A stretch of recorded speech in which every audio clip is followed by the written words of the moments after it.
What's up, you guys? Dang, I did it again. Hey, what's up, y'all? Maybe I should start with something else.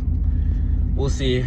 I'm still kind of like, not even kinda, I still am in the beginning of creating this YouTube channel and building this YouTube channel. I mean, I'm still,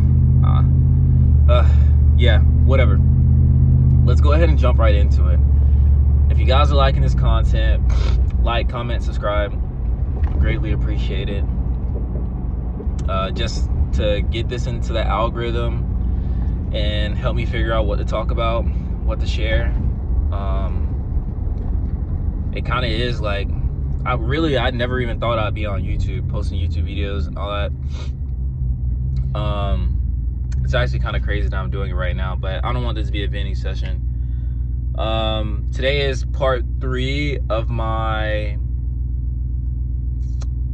I'm really still trying to figure out what to call this. But yeah, today is part 3 of it. Today we're going to be talking about lust. We're going to be talking about cheating. We're going to be talking about being unfaithful. And I only have like 5 minutes to really talk, because I'm on my way to work. But yeah, I was reading this book yesterday.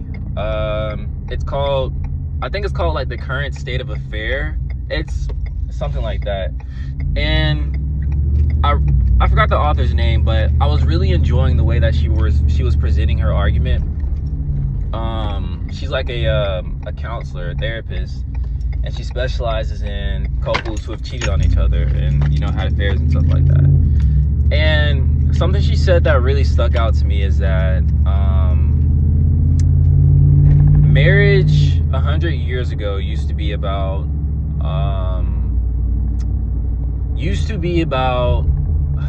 economic security, whereas in 2026, with the growing numbers of women entering into the workforce, being college educated, etc., marriages are no longer about economic security. They're more so about emotional security.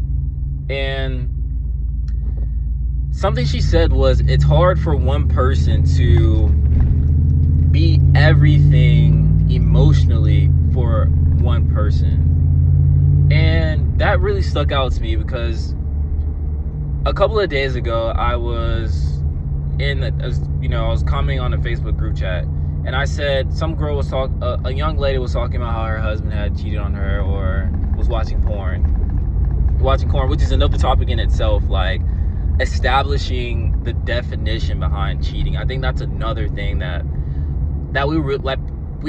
you have to discuss and you have to talk about. There's just so much to say. There's so much information to say, but I just kind of want to stay on this topic.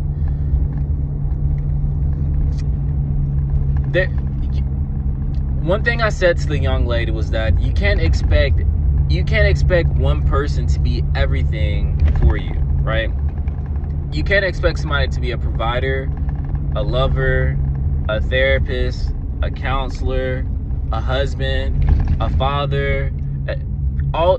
Expecting one person to be all these things in one is, I think that is what's leading to unmet expectations, and it's causing like this. You're putting everything on one person, and when you're putting everything on one person, it's almost like there's weight on their shoulders. There's so much weight on their shoulders that they feel like they have to be all these things in one. And instead of that person coming to you and releasing that weight with you, they run to another person and release that weight with that person. Instead of confiding in you, they confide in other people. They confide in pornography. They confide in lust and seeking out something that's not in front of them, because what's in front of them is a weight that's so heavy, and it's a tough weight to bear. It's a tough weight to hold, and men end up seeking it out in other people. And I don't think it's a good thing to do. I don't think it's the best thing to do. I don't think it's the right thing to do. I just think it's what tends to happen, and it's not something that I believe in. Like I said, it's not something I believe that men should do. But I do think that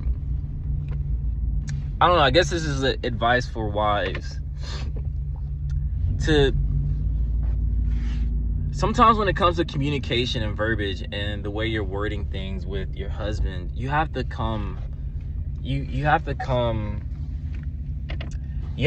at your spouse, your significant other, in a state of not hostility, but establishing a place of peace, so that you're giving your man, you're giving your spouse, you're giving your partner a place to be authentically them, instead of a place where they feel like they need to walk on eggshells in order to be in the relationship. And that's just one aspect of it. There's so many different facets of this topic and this conversation of why men do what they do and why men behave badly when the expectation is for them to be good. You know, there's a lot of nuance to the conversation. You can dive into like the topic in so many different angles, but I kind of just like wanted to get that off my chest, to get my opinion out of like what I was thinking. Maybe you guys agree, maybe you don't.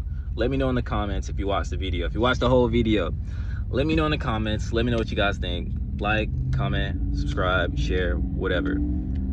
Just engage with content. Peace. I'll see you guys tomorrow.